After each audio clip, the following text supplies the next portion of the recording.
beatings, sleep deprivation, isolation, humiliation, and sexual torture.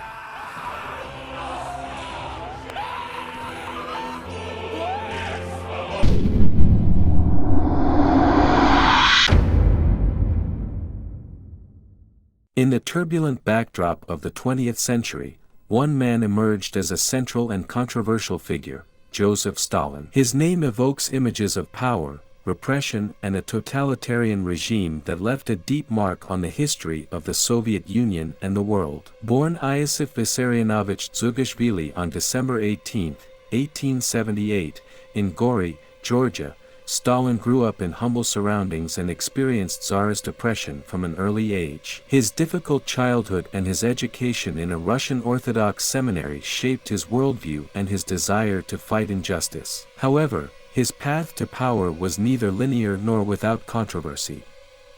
Welcome to the Diary of History. As the Russian Empire transformed into the Soviet Union, Stalin became a key leader within the Communist Party. After the death of Vladimir Lenin in 1924, Stalin emerged as the country's supreme leader, consolidating his power through a series of purges and political maneuvers. His regime was characterized by forced collectivization of agriculture, accelerated industrialization, and brutal repression of any form of opposition. The name of Iosif Stalin became synonymous with repression and totalitarianism, although he was not the creator of these practices, but rather a continuator of the Bolshevik work initiated by Vladimir Lenin. The coup d'état led by Lenin in 1917 marked the beginning of the Russian Revolution and the rise to power of the Bolshevik Party. After taking control, Lenin established the Extraordinary Commission for Combating Sabotage and Counter-Revolution, commonly known as the Cheka. This organization's main objective was to eliminate any perceived threat to the new communist regime. The Cheka was inspired by the Jacobin example of the French Revolution,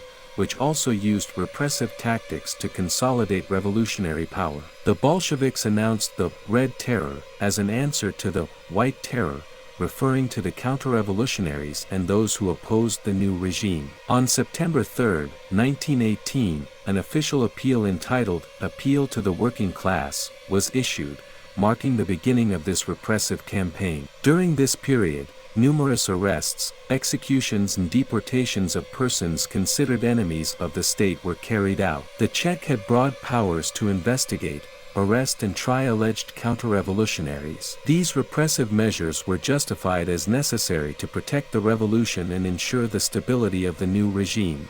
The repression unleashed against opponents of the regime reached its peak from the summer of 1918, following the insurrection of the left-wing social revolutionaries in Moscow. Across Russia, thousands of prisoners and suspects were massacred, marking the beginning of a civil war between the Bolsheviks and the other forces, which claimed the lives of approximately 9 million people, both through direct deaths and the consequences of widespread ruin and famine. During the coup and civil war, Stalin held various positions in the Leninist regime, including political commissar in the Red Army, People's Commissar of National Affairs and General Secretary of the Central Committee of the Communist Party of the Soviet Union from 1922. Taking advantage of his position as General Secretary, Stalin extended his power to other Soviet institutions and, after Lenin's death in 1924, began to gradually stifle all opposition groups within the Communist Party. This first purge included Leon Trotsky, who was banished from the Soviet Union in 1929. However, the Stalinist repression that manifested itself at that time was only the tip of the iceberg in terms of deaths. From 1930 onwards, what is known as Stalin's Great Purge or Great Terror was unleashed. Hundreds of thousands of Soviet Communist Party members, socialists, anarchists and opponents were persecuted, tried and ultimately banished, imprisoned or executed in concentration camps known as gulags. These actions allowed Stalin to consolidate his power and eliminate Trotskyist and Leninist dissent from all Soviet organs. Of the 6 original members of the Politburo, the highest governing body, only Stalin survived his rise, while 4 were executed and Trotsky, exiled, would be assassinated in Mexico in 1940. In addition, Of the 1,966 delegates of the 17th Congress of the Communist Party held in 1934, 1,108 were arrested and imprisoned, and in most cases, executed. This Gulag policy also affected the Red Army. 3 of the 5 marshals, 13 of the 15 army commanders, 8 of the 9 admirals, 50 of the 57 corps generals, 154 of the 186 major generals, all army commissars and 25 of the 28 corps commissars of the Soviet Union were tried and convicted on political grounds. As a result, the operational power of the armed forces was diminished in exchange for greater ideological loyalty in the face of the impending Second World War. This led to the presence of fanatical but inexperienced commanders in the military ranks. Concentration camps under Stalin's regime, known as gulags, were places of extreme suffering and repression. Prisoners in the gulags were subjected to inhumane conditions, with food shortages, lack of hygiene and substandard housing. Forced labor was a central part of life in the camps, and prisoners were forced to perform backbreaking tasks in extreme conditions. In addition to forced labor, it is known that physical and psychological torture methods were used to maintain control and repress prisoners. These methods included beatings, sleep deprivation, isolation, humiliation, and sexual torture. Prisoners were also subjected to violent interrogation and were often forced to denounce other prisoners as part of the policy of repression and control. During the era of the Great Purge, Stalin also undertook ambitious plans to transform Russia from a largely agricultural nation into an industrialized power capable of competing technologically. However, the forced implementation of agricultural collectivization had devastating consequences, triggering a severe famine throughout the Soviet territory between 1932 and 1933. According to estimates by the Encyclopaedia Britannica, it is estimated that between 6 and 8 million people lost their lives due to this famine.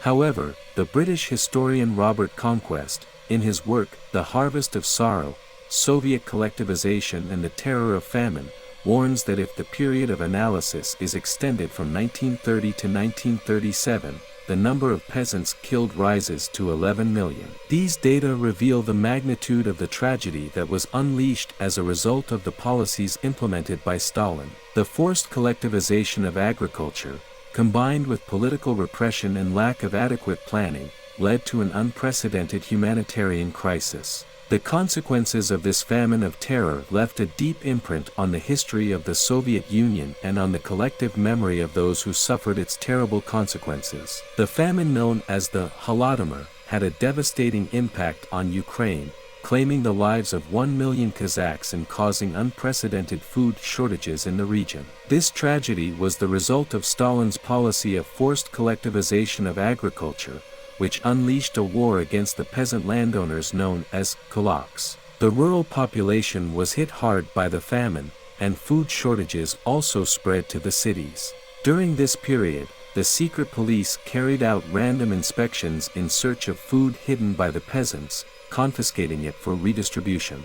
In addition, hundreds of thousands of Ukrainians were deported in colonization programs to Siberia, while those who resisted and decided to stay on their land faced extreme situations, even going as far as cannibalism to survive. Reports of the time describe harrowing scenes, such as the testimony of a foreign consul in Kharkov, who recorded that every night about 250 corpses were brought in, many of which were sold on the market. During the height of the Holodomor, an estimated 25,000 people died every day in Ukraine, plunging the country into a profound humanitarian tragedy. The deadly consequences of Stalin's actions were not only limited to the direct orders of his regime, but also extended to the aftermath of World War II. During this conflict, Stalin went from allying with Nazi Germany at the beginning of the war to fighting fiercely against German troops, resulting in the deaths of 8.5 million soldiers and 17 million of civilians. In addition, the Soviet Union suffered the loss of 30% of its natural wealth until the capture of Berlin. To compensate for the lack of adequate armament and training of his troops,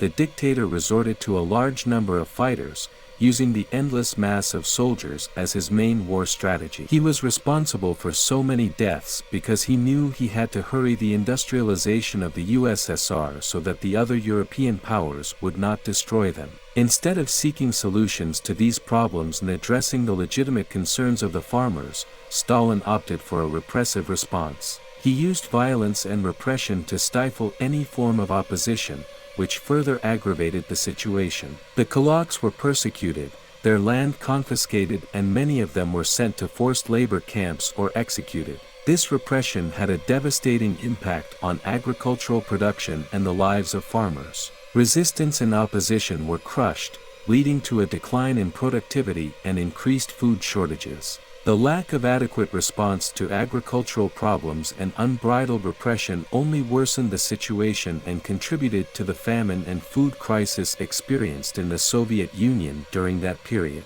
However, Stalinism was not limited only to the death of Russians. Between 1940 and 1941, approximately 170,000 inhabitants of the Baltic countries were sent to Soviet camps. In the following years, the deportations continued and affected 10% of the population of the former Baltic republics, representing about 250,000 people, including officials and intellectuals. Alexander Solzhenitsyn became famous during Perestroika with his book, Gulag Archipelago, where he estimated that there were 66.7 million victims. Stalin's personal life was marked by tragedy. One of the most shocking was the death of his son, Iosif Dzhugashvili, during World War II. Yakov was captured by German forces in 1941 and sent to a prison camp. Despite Stalin's attempts to negotiate his release, the Nazis refused and Yakov died in captivity in 1943. This loss was a devastating blow to Stalin and his family. In addition, Stalin's life was also affected by the tragic death of his wife,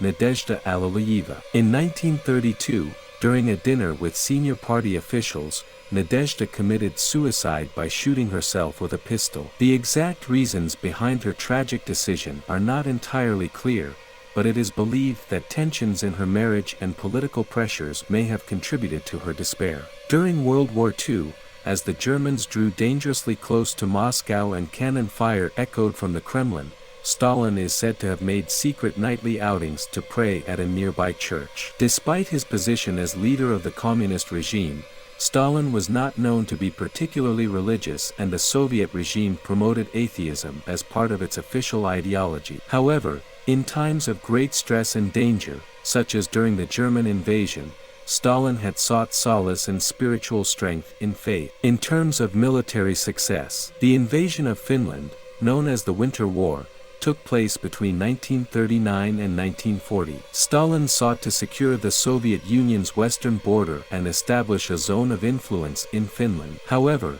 the Finnish army resisted fiercely and managed to inflict significant casualties on the Red Army. Despite their superior numbers and resources, the Soviet forces were met with stubborn resistance from the Finns, who took advantage of the terrain and used guerrilla tactics to stop the Soviet advance. The war ended with the Moscow Peace Treaty in March 1940, in which Finland ceded territory to the Soviet Union, but retained its independence. The invasion of Finland was a setback for Stalin and the Red Army, as they failed to achieve their initial goals of a quick victory and the complete submission of Finland. Moreover, the Finnish resistance and the image of a small country bravely defending itself against a great power generated sympathy and admiration in the international community. Subsequently, Hitler's surprise invasion of the Soviet Union caught Stalin off guard, and he was deeply affected by the betrayal of his former ally. The anguish and embarrassment he experienced led Stalin to isolate himself in his office for several days,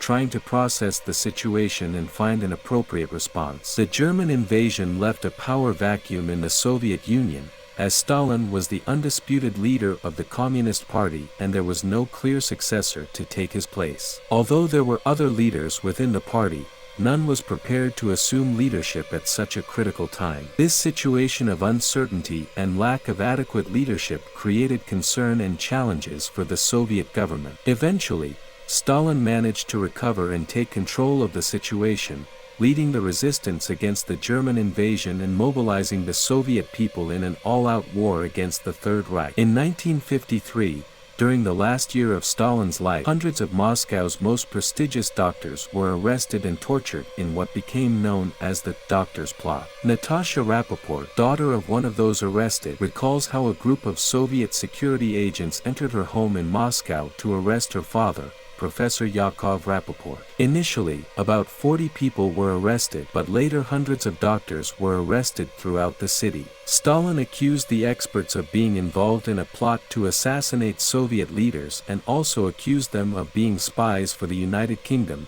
the United States, and Israel. However, the real reason behind the arrests was revealed by history.